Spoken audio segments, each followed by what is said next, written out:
Reality Kingdom, where we talk all things reality TV or whatever. I'm your host, I'm your host, and we enjoy my wonderful co-host, Lee. Lee, how you doing? Look like you're having a good time. I'm over it. That's what's happening. As you see today, we are going to be telling you why the Cookout is the best alliance of Big Brother of all history. time in the history of Big Brother. And honestly, if you disagree, guess what? Guess what? It's so stupid. I don't know. So let's get this started or whatever. Basically, y'all, we're gonna just tell y'all basically how they ate the fuck up BB23. After that, we're just going to tell y'all about how they're better than every other alliance that wasn't in BB23. So let's get into it. Period. Hold on, I'm opening my Starburst. First of all, we are gonna have their beautiful faces on here, because they deserve it. I don't know what else to tell you. I fear. I don't know what else to tell you. I fear. We will be looking at them the entire podcast. Look at them as black. It's beautiful. It's melanated. And y'all are mad about it. And you're mad about it, I fear. Okay. So first of all, we have to discuss why the Cookout was a thing, for us to discuss the success of a Cookout. So we can just start there.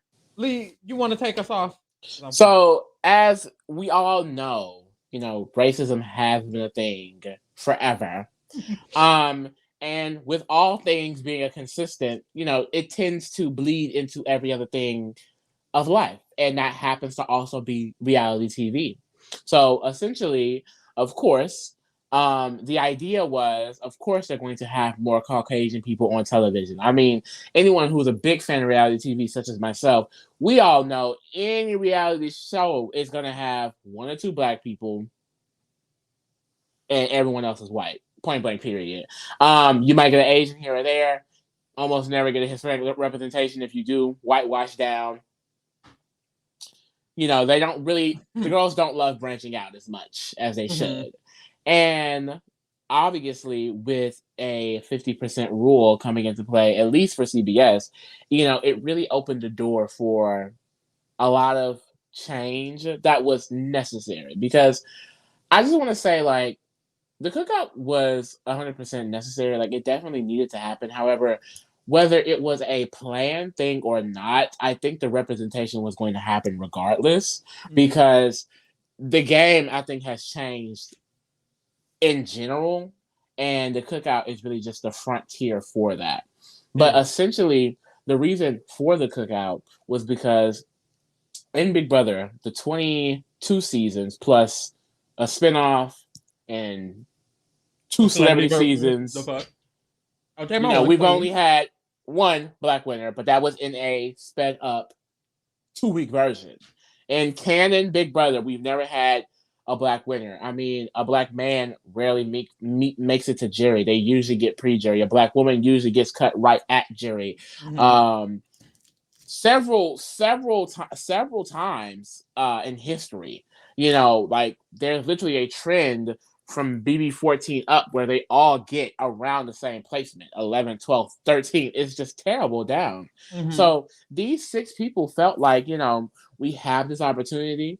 There are 6 of us. We should come together and we need to give that representation that we've all wanted. Because as Black people, I feel like this is definitely something we've always wanted to see, especially in the game that we love, because you rarely see someone who looks like you in Big Brother, pushing the strategy and dominating the house and dominating the competition and even on a path to win. So the fact that these 6 people all had a chance to get it and made sure of it, point blank period, is just, it needed to happen. And it also just shows that, one, we can do it, because the girls kept trying to play black players and black people as if they were just, I guess, naturally bad at the game. I mean, in this season, there's 6 of them, but it's only 6. You know what I mean? The majority race was white, as usual, as they're going to make sure it is, because it's only 50%, and trust me, they're going to buy it. So it's not like it was a setup, oh my god, they definitely were going to win because of it. It's no, they're great players, and they showed everyone that not only can we play well, but we're also going to win. And I We think at the end will of the play day, well. that's why the girls were mad. Like, I think that's really why everyone is so pressed about it, because it's showing. It's a straight up F you to that bullshit reasoning for the last few years about, well, clearly you're just not good because it's like, I'm like, no, like, there's no excuses now, is it? And I want to be fully 100% clear and transparent. The Cookout, each of them sacrificed their games to do this for the Black community. And it was a cohesive decision on all of them to decide to sacrifice their game in order to do this. Whether they sacrificed a game that would have been good or a game that would have been bad, doesn't matter. They definitely sacrificed their game regardless. Some of the girls try to be shady. Everyone sacrificed their game. So let's hop into basically what that game was as a Cookout as a whole. So basically, to preface this, the way the Cookout structured their alliance within the game and made it to the end of the game was very, technical. It really had details to exactly what they were going to do in order to make it to the end of the game, which I feel like is why they're one of the best alliances, because it's rare when an alliance works in this manner. It's only happened 2 other times, and this is the only time that all of the members made it to the end of the game. Yes. Um, so basically, at the beginning of the game, the Cookout entered the house, and they all very much so agreed that this is what it was going to be. They all decided this is what it was going to be, and it was going to be us six to the end, and we were going to do that. At the beginning, it was not necessarily set in stone because keep in mind these people don't know each other. They're having this agreement on the basis of the fact that they're Black, but nothing more than that. So at the beginning, it's very much so we're saying we're going to do this, but are we going to do this? And we'll see. So starting off very early, they created the Cookout, and they just started playing their games normally. The games that they were playing were very much so not based around the fact that all six of them were going to get to the end. One agreement that they did have from the beginning was that they were not going to be seen in the same rooms together. And I feel like that agreement from the beginning, it was basically the basis of their success and what led them to the success that they had as an alliance as a whole, because deciding to do that is something that an alliance has never done in Big Brother history. They've never decided to do that. Every alliance feels like they need to meet at some point. They want to touch base and woo woo woo. Instead, the Cookout did the opposite. They did the opposite of what every alliance in Big Brother history has ever done, which was say we're not going to meet. Period. And then I think that also just goes to show how important the reasoning why they were sacrificing their game, like how important that reasoning actually was. Like, it was for the overall representation of the Black community. So they didn't need to meet and figure out if this was something that they could actually trust in, because they just knew it. You know what I mean? It was just a feeling, because it was just a general understanding. Like, there's no point for us to target each other. If we have this chance, we should take it. Exactly. And so it led to the ability for them to literally trust each other without having to literally speak in the Big Brother game. In the game that is literally built on trust. They had so much trust just on the basis of the fact that they all understood what the cause was, which shows how strong the cause really is to the community that we are a part of. Which some people I feel like still don't understand how strong this cause was. I feel like the fact that the Cookout were able to operate in this manner is enough proof that, oh shit, they know what the fuck is going on and they're going to stick to it. So they started off the season and they all decided on that, which is that they were not going to talk to each other. They were not all going to be seen in a room together. And they started off playing their games we're just going to play how we're going to play. Hannah was doing her thing. Xavier was doing his thing. Ozzy was doing her thing. Big D was doing his thing. Everyone was just doing their own thing. They got separated into teams, and the teams factor was an important factor to the way that the game ended up going in terms of the Cookout getting to the end, because the teams separated the Cookout into a very, I guess, overarching area of the game. They had every corner of the game. Because of those teams, they really did have every corner of the game. But it's not just the teams in general, because you need the teams plus the social game. If Ozzy was on the team with the people she was on the team with and didn't talk to Frenchie and Brittany, it would mean nothing. If Tiffany was on the Queens and she didn't talk to Claire and Travis, it would mean nothing. If Hannah didn't talk to DX and Whitney would mean nothing. So and they could have easily done that. They could have easily, just because they were separated in the team, they all could have easily just hung around each other, been besties with each other. But they knew that's not the type of game we need to play. Like, we need to keep this a secret, because at the end of the day, if they had done that, they would have been targeted very early on, and it would have been bad. For Elmo, I fear. So they it would have been even worse, because then we get 6 out, and what if they got 6 of them out in a row? I would never watch Big Brother again. I would not be here. I would not be here. So, they all are working, and they're just normal. They're not even like trying to work as a cohesive team at this point. It's more so we're not coming after each other. You know what I'm saying? Literally, at this point, it's only an agreement till jury. Like, it's nothing more than that. It's a name because, we're festive, spice it up a bit. But it's really just an agreement. At this point, Hannah not even in it for real. So it's definitely not a traditional alliance. And I think that's what makes it so interesting, because I do feel like we've just been getting the same little alliance structures every single season. Like, something fresh, something new, something, Exactly. It's great to see even the alliance become the alliance. You know what I mean? It's like, great. Literally, and I want to get into that a little bit later too, like the structure of the alliance compared to other alliances, because this is not a similar structure to majority of alliances. So, at the beginning, that's how they're operating. They're operating very separately, and they're not really, like you said, it's just more of so an agreement. So, and it's interesting because before they decide to really take it to the end, there's arguments. Ozza is mad at Tiffany. She's mad at Xavier. She's mad at Kylan. Big D is mad at them. There's literal arguments. Ozza and Hannah not even friends. There's literal arguments before the decision for them to create an actual, in-game plan. Because you have to really think about it too, because you're expecting someone, a stranger, to trust another stranger. They're going to have their best interest at heart.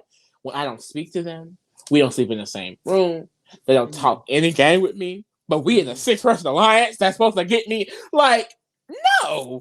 And you telling me I'm supposed to just sit here and be okay with it? No. And that's what I feel like that really shows how amazing it is that it ended up working out, because that is the situation. Ozza and Hannah did not talk game. They were not cool. They were not besties.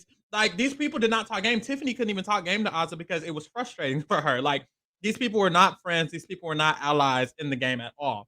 So, as the game starts to progress, the fake game, because you have to separate the fake game and the cookout game, but the game that they're faking being a part of is going in a direction that's not good for everyone in the cookout's best interest. But the people in the cookout have to just accept or decide to just accept the fact that the game may not go in all of our 6's best interest, because the end goal is for the 6 of us to get to the end regardless. So it's interesting because it's basically people pretending to be in the minority and having to be comfortable with being in the minority of a fake game, and have to be comfortable with the fact that this is the fake game. Like, Oz and Big D have to be confident, and Hannah, because Hannah was not in the majority structure, have to be confident in the fact that the cookout is the end game and that we're just in a pretend minority. When Hannah's nominated, I'm not really at risk. But And then you also got to think about how that changes the game in itself, because I feel like one of the biggest critiques that some of the Twitter girls like to have about BB23 is that there weren't a lot of fights and things like that. And I feel like it's because, due to the structure of the cookout, almost everyone in the game felt like they were actually playing it at some point. Like Farrell just mentioned, Big D and Ozza were in minority for the first 9 weeks of the game. Literally, they were in the alliance controlling the whole thing. So it's like they literally incepted the non-cookout members' minds into thinking like, this is a whole entire different game. And like, we're going to get into that later, but the psychological trauma I feel, like I really hope counseling. I really felt like I would have needed counseling after this. I would have been like, Inception, I would like, that's scary. It's giving Black Mirror. It really is. It really is. Like, at this point, it's seemingly that Hannah is on a whole different side of the world, Oz and Big D are in the game, but they're at the bottom, and that Tiffany's in a certain position, and Xavier's in the Kings, and Kylan's doing his own. It does not seem like there's anything going on together in any type of way, because it really wasn't. Because they were actively doing things. Tiffany and them were actively doing things that hurt Ozza, and Ozza was actively doing things that hurt Tiffany. Big D was walking up like, Tiffany, you're not going to talk to Brittany right now. There was not a consensus as to we're all doing things that are benefiting each other. And that's the problem. What I feel with other alliances is that other alliances are thinking about what's best for the group as a whole alliance. And I feel like them doing that makes their alliance obvious. Like, for example, Christmas nominating Bailey, who was her close ally, makes it obvious. Okay, they're all working together. You know, stuff like that, doing stuff that's best for the alliance exposes the alliance. So when the Cookout is doing stuff that isn't best for damn near five of the six members, then it's like, oh, they're not together at all. And it really builds up the illusion, which was half real. That's the thing. Like, it was an illusion, but it was half real, which made it so successful. So we move along, and then we get to the jury stage of the game. At the jury stage of the game, it basically, a decision is upon all the members. Are we going to continue this game that we're playing, which could be the real game, but it's technically the fake game? Or are we going to decide to make it a done deal that the six of us are going to get to the end? And that is when they decide as a group that the six of them are going to get to the end together. Some of the people were already thinking that, but some of the people weren't. Now all six of them agree. The six of us are going to be the top six. And that is when the master plan comes into play. Or whatever. The master plan is that each Cookout member has a +1. And that +1 is going to be seen as a pair with each Cookout member. That way, if they're ever nominated, they'll be nominated against the +1. The +1 can go. It's very simple, but it's not common that this is the way an alliance works. And we go get into that in another video. But you know, Tiffany came up with the master plan, and then the Cookout utilized that with the duo. You know, active playing. You know what I mean? You know, when Tiffany came up with the plan, it involved the duo system because already there were kind of close friendships forming in the house. Like Ozzy had Brittany, and then Xavier was with Alyssa and Christian, and then Kylan had Sarah Beth, and then she had Claire. So she used that to her advantage. And you know, when she approached her alliance, they did agree that okay, this is what we should do to get to the end. And I feel like that was at the point where they kind of really started setting up the game for themselves. They was like, okay, well, this person needs to go here. This person needs to go here. When we get at this point, this needs to happen. And, you know, like Farrell mentioned, the overall basis was that as long as we're next to someone that isn't one of us, in jury, we'll have the numbers no matter what. And it's interesting because to touch back on like the literal inception strategy, you know, these weeks are going by. The Cookout was able to hide behind a lot of the chaos early on, with Frenchie being literally crazy. And then the other players in the game, it's like, well, okay, Travis goes home, Frenchie goes home, and then Britt and Whitney goes home, and the other players are like, okay, these targets are just going. These are house targets. Whole time, these are targets that are being set up by members of the Cookout, and they're not even realizing that. So this whole entire time, people are just thinking, oh, well, we're here. Like, that's a house target. She's out. That's a house target is out. Where there's a source to this that no one is able to really pinpoint. Exactly.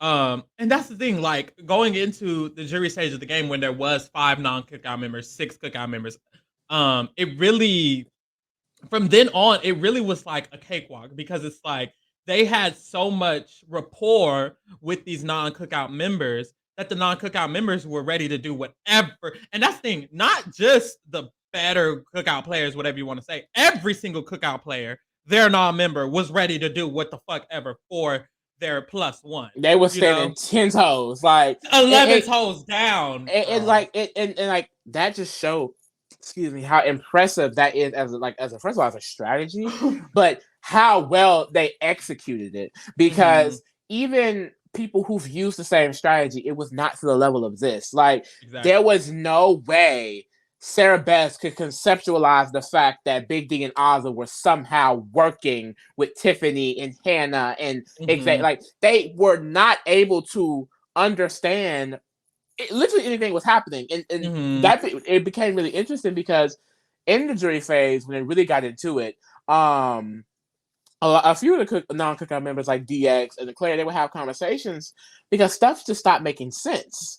Like the Matrix, like literally, it's the Matrix. It's so many examples, right? The Matrix started glitching on their asses. Like Claire and DX was sitting here and was just like, "Why is Xavier not going home? We don't understand." Like it would be so funny to watch them basically almost figure out what's happening and then not get it. It was almost scary. Like it was like a thriller. I don't know. Like it was terrifying. And because literally they're not playing the real game. They're playing something else. Like it's not Big Brother. It's the Glass House. Because it's not Big Brother. Like, no, literally. Like, so even seeing that unraveling of like the inevitable happened because people who knew the tea, some of the girls tried to act confused when jury hit. Why is DX going home? Why is Claire going home? The people who understood, I see, even though they didn't realize it, I knew when they was together in week 1, they was going to be a top 6 together. Right. A lot of other Black people can relate. I knew. They didn't know, but I knew. So I was not gagged at all. When DX went home, I said, well, when the other girls went, I said, well, it was going to happen. Why are we acting confused? But it's like, where was I going with that? You were going off. I don't know. But still, basically, they ate it up. And did, period. Yeah, so very much so. It was very weird how the jury stage was going on because it was to a point where Alyssa went from being at the top of the house in a lot of ways to literally at the booty hole bottom and confused down as to why she was at the booty hole bottom. Like you said, Claire and DX had such a open view of the game board, and the game board just disappeared, and they was like, "Ooh, what's going on? Where to go?" I fear. Sarah Beth never knew what's going on. I don't know what was going on. But she at least thought she did, and it made sense. She at least thought she did, and then she went home and she was like, "What happened?" Like it's like the rug got pulled from under their feet. It's like a fucking magic show, and the rug was just getting whoop, and they're gone. It's like what? Like y'all seen when you realized it was too late. It's scary. It was literally like a scary movie. Like they was getting there. I loved every minute of it though. Period.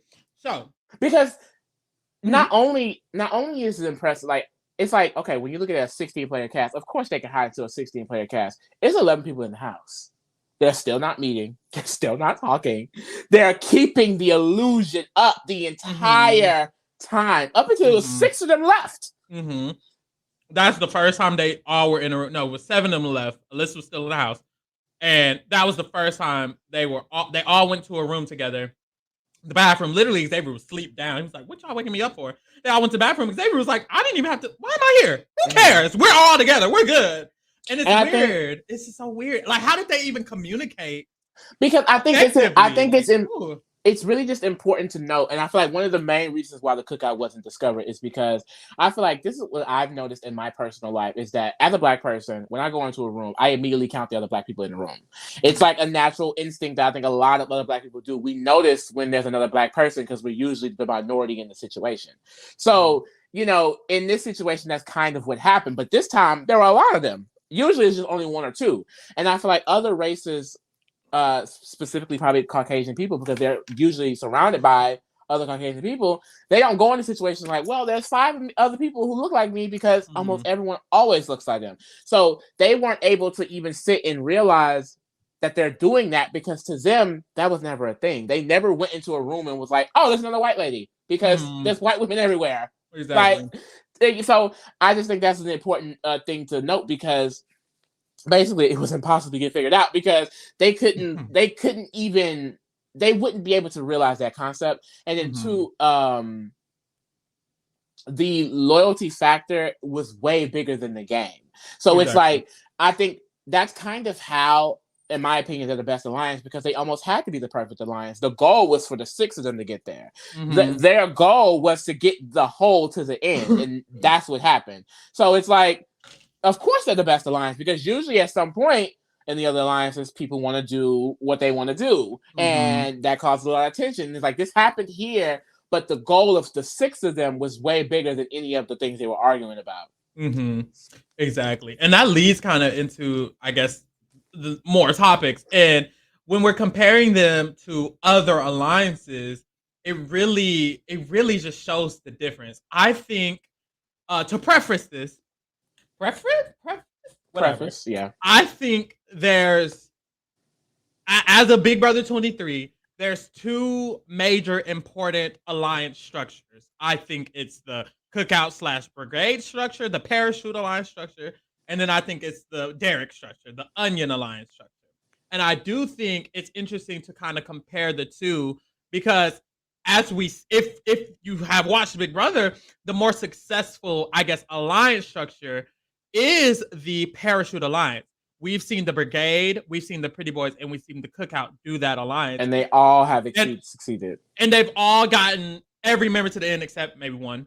But damn near every member to the end, all the way to the end, using that structure. When it comes to the what's it called? The fucking Onion Alliance structure, it tends to break up. We saw it in BB21, it broke up. We literally see it all the time because even in BB20, it kind of broke up when they got Brett out and they had to get out the other bitches. It really works when you can get to a cohesive end when you're all working in a cohesive manner. So I do think it makes sense.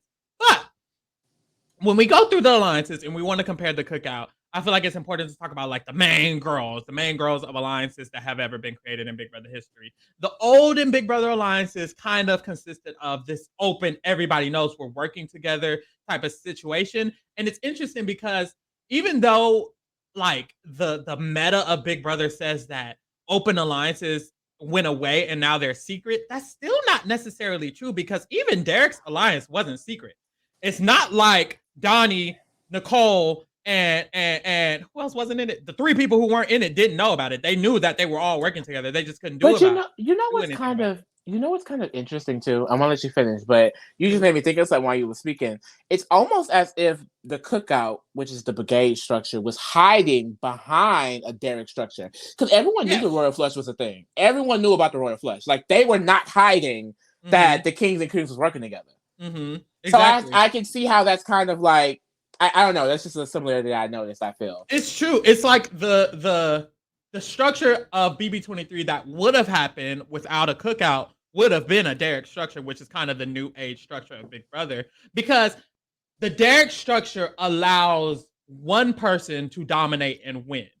The Brigade Cookout structure allows a group of people to dominate and get to the end, and that's the difference. One is a onion is surrounded by another onion, and one is a group, a web surrounded by other webs. You know what I'm saying? And I think that's the difference. And if BB23 went the way that it would have went without the Cookout, it would have been more of an onion structure with probably a Tiffany, ending up near the end with her little inner onion, which is interesting because I feel like the two main types of alliances. But I do feel like as an alliance whole, the successful ones are the Brigade. But yeah, at the beginning of Big Brother history, most alliances were seen to be open, which isn't smart. And the secret alliance is what always succeeded. The secret alliance, the Danielle, the June and G, the was the Will one, the evil people in fucking BB7. They had an evil name. The secret alliances were the ones that really took it to the end and won. But for some reason, alliances started being open again, and I feel like that never got talked about in Big Brother history. But if we think about it, for some reason, alliances stopped being secret. Like in BB15, that was all up in everybody's face. BB16, that was in everybody's face. BB17, that was in everyone's face. People became, especially with the Derek strategy, with the big, huge alliance, people started becoming very complacent. Like, who cares? They know we're going to win every competition. Like, it doesn't matter. You know, so I think that was the secrecy factor. People just lost touch on that. And I think the Cookout really brought that back because, yeah, you didn't get to be besties the entire time, but, you know, y'all are the greatest alliance in all time. Like, and it didn't even need to be 100% cohesive, and it still was able to work because of that secrecy factor. It worked so well. Like, I remember Kylan, you know, this is still early on when it was still kind of an agreement. Brent was like campaigning to him. He was making all of these statements and making all of these arguments and making great points. And Kylan went up to, like, I think it was Tiffany. And he also went to examine. He was like, it's so funny because, like, he was making all of these arguments and it's like they were great points, but none of them matter because of the Cookout. And it's like they kept running into issues like that. Like, people would come and tell them things, and it's like, well, that's good to know. but I'm working with her, so thanks. Exactly. Doesn't really matter. It's like if anyone who's played like online game, like team games, Skype games, y'all know. Like if you go in with people you know, it'd be like some people have told me that Pharaoh is targeting me, and I'd be like, sure, Jan. Sure, Jan. Anyways, and now, but that's the thing. I really want to get into it. Let's really get into it because the Secret Alliance is only something that really exists with this structure. Back with Danielle Reyes and Jason, they did the same thing the Brigade and the Cookout did. People just don't see it like that because there's only two of them. But when you add Lisa into the equation, Lisa had the popular kids, Danielle had Marcellus and Amy, and Jason had the other half of the popular kids. They did the same thing that the Cookout did and that the Brigade did. They just did it with only 2-3 people. You know what I'm saying? The Secret Alliance always maneuvers in this manner, in a separate, secretly manner, and control the house secretly. And I feel like that only happens with these types of alliances, these web alliances. Because it's all about the flow of information. Because at the end of the day, some people are stupid and is going to tell someone that's obviously the majority of the alliance what's going on. It happens every season. A lot of people are stupid. I said some, a lot actually, because I'm thinking of a lot of examples while I was saying that. But some people are not. Like, of course, I'm not going to tell Mickey that Holly said this because that's dumb. You know, some people are dumb and they will. But hey, I'm trying to win, so I'm not going to do that. Like, if you're a secret, you know, Ozza and Big D could hear everything that Brittany wanted to target. Brittany wanted to target Xavier. She wanted to target Colin. She wanted to target Tim. She didn't want to target the whole entire alliance. And they didn't tell them that information, but they protected them in those conversations. Like, no, Alyssa and Christian. Alyssa. Yeah. Alyssa, so it's like they were like each like secret agents almost. It was so interesting because Sarah Beth, her week, she was like, I want to target Xavier and Alyssa. And he was like, Xavier DX. DX. And Sarah Beth was like, okay. Claire talking about I'm going to win HOH and get out Xavier. Sarah Beth and Kylan. That's who you're going to nominate. DX was like, should I get out? Should I get out Xavier? Tristan. So Christian. No, it's like because they were able to like stop it in its tracks. You know what I mean? Like it's like it couldn't get traction. I mean, the one time it almost did, thanks to someone. Hannah still came in and was able to stop that because of her own connection she had made with them. So it's like they were dominating this entire house, and I feel like Cookout being 6 black people or six anybody. It could be anybody. This could be 6 different races. I hope going forward people are using this strategy. I want to see this. Like I want to see, can it be replicated? Can the girls do this? Because honestly, I feel like you have to be like a top-notch player to be able to do it. Like I feel like I want this to be like the new structure that the girls want to go to. Literally, I agree. It's hard though. It's hard to pull off because even when with 6 people, a lot of people think, I need 8. I need 8. They did it with 6 people. Like, can we? I think I love 6. Like, I'm okay with 6. 8-person alliances make me uncomfortable, make my ass itch. 6. I like the 6. It's a great number. It's not too many people. Like that's why, like, when it comes to like alliances, I don't hate level 6 because I can't hate 6 people. 2 of them got out pretty early. I was good. You know what I mean? Like, I hate a big dominant 8 to 9-person alliance. It's half the house, everybody and their mother is in it. Like, I don't like that. I agree. I'm a fan of the 6, but yeah, that's the thing because, like you said, it was 6 of them in a 16-player cast, and they still made it on the end. Which usually, like you said, 8 is more preferable thing because 8 feels safer. It's way more of us. We cover more ground. But that's the whole idea of the alliance is that even though it's less of us, we're spread out. So we got the girls on lock. But that's and I feel like. I'm so sorry I keep cutting you off. It's okay. But it's giving lazy though. Like you have the control because you have half the house. Yeah. They had the control with only 6 people. They didn't have the competition wins, but they did it from their relationship and they did it to their strategic ability. Like that's why I think they're the best because when you're counting like the committee, right? It's a good comparison because it was the season before. 8 people, all the same race, and they damn near made it to the end. But the difference is there were so many complacent people in that alliance. Like what was most of them doing half the time? Like all 6 of the Cookout, even though the girls like to get on my man Big D, my sister Ozzy, try to say what they gotta say. all 6 of them were working collectively. Mm-hmm. If Ozza and Big D didn't have Brittany on lock, it could have been an issue. Mm-hmm. If Tiffany didn't have Claire and DX, if they didn't have their people on lock, it would have gotten bad. And in a few situations, DX is weak, Christian's weak, Sarah Beth's week. Well, it really could have got nasty. Claire, when she had Secret HOH, and they were able, that's 4 weeks when they were able to just bloop the target away. This is deeper into the game where there's only 11 people in the house. Xavier, big fine self looking right there, is not going home. Like, as soon as he's on the block, the girls are not voting him out. Like, Alyssa was confused because she's like, I'm next to Xavier. Like, I'm good. Like, so it's like, no, like, they really dominate this game. And it's also important to note that I feel like, and this could be an opinion, it's a fact, but BB23 in general, this cast was one of the smartest casts I feel like we've seen. Like, honestly, I feel like if I would say everyone in the Cookout is a 6 and above, I say I don't think anyone in BB23 is like under a 5 unless you like Frenchie, Brand. Like I think most of them are like in a upper tier ranking of players, and as opposed to a lot of people who are playing with Joey's and. I agree, and I want to get into that because it's not necessarily relevant, but it is a little relevant because we're talking about how Cookout is such a great alliance, and I do feel like it is interesting and worthy to compare the other players in the game because let's break it down real clear for y'all. The longer Big Brother lasts, the better caliber of player there will be because everyone in BB23 has the opportunity to see all of the past players. So it makes the most sense logically by math, bitch, that the further we go in the seasons, the better the players are. So for someone to say that someone like Tiffany or even Xavier is one of the best players, it makes sense because the further along we get, the better caliber of a player you can be because you've seen Dan play, you've seen Will play, you've seen Derek play. Now you can build on top of this already dominant strategy. So as we go on, the players are just going to naturally get better. The same thing happens in Survivor. The players just naturally get better as a collective.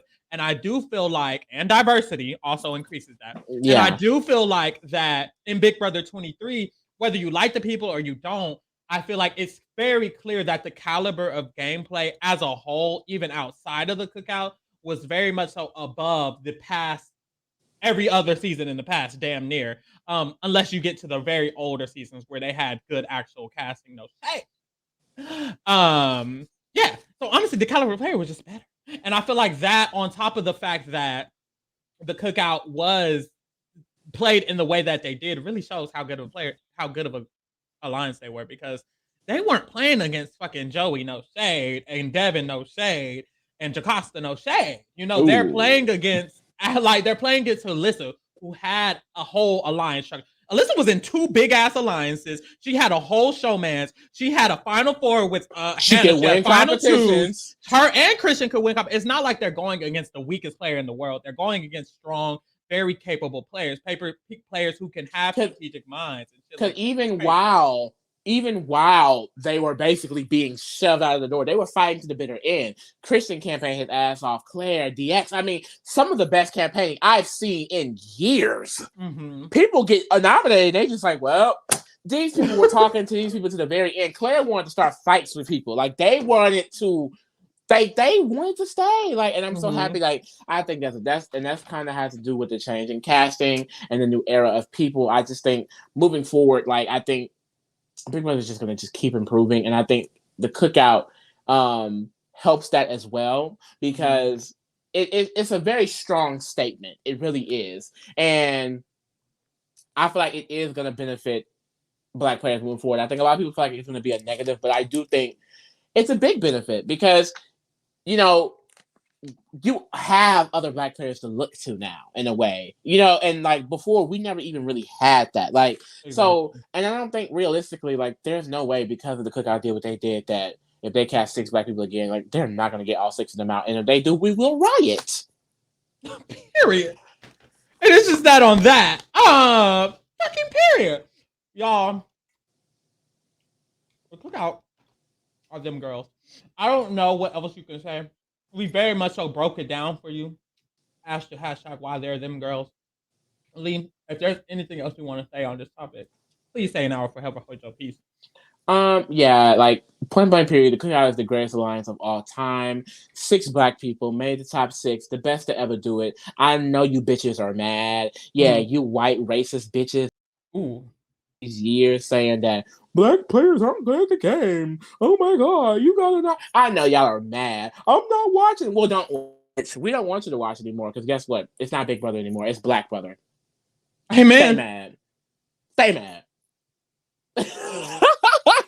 But no, honestly, like Period. I'm really happy about it. Like moving forward, I think even if like I don't care if we get a cis straight white male winner next year. You know, as long as there's diversity in the season, people are in the end game that we've never seen before. Different personality, different archetypes, different point of views, different cultures. I want to see different people. What, like I said, what Big Brother is supposed to be. You know, I don't care what the outcome is, as long as I don't feel like my entire race is being shitted on in the process. That's my only thing. I don't need to. I shouldn't have to watch a show and the only person who looks like me get the same exact placement or pre-jury every single time. You know what I mean? I shouldn't have to do that. And I'm happy that moving forward, no matter who wins at the end of the day, that's not going to be the case. Like it's going to be a sister or a brother, you know, or an Asian or a Hispanic or a non-binary. Some different type of representation is in the end game, and that's something that they will have to have moving forward with the this 50% rule. Like that's just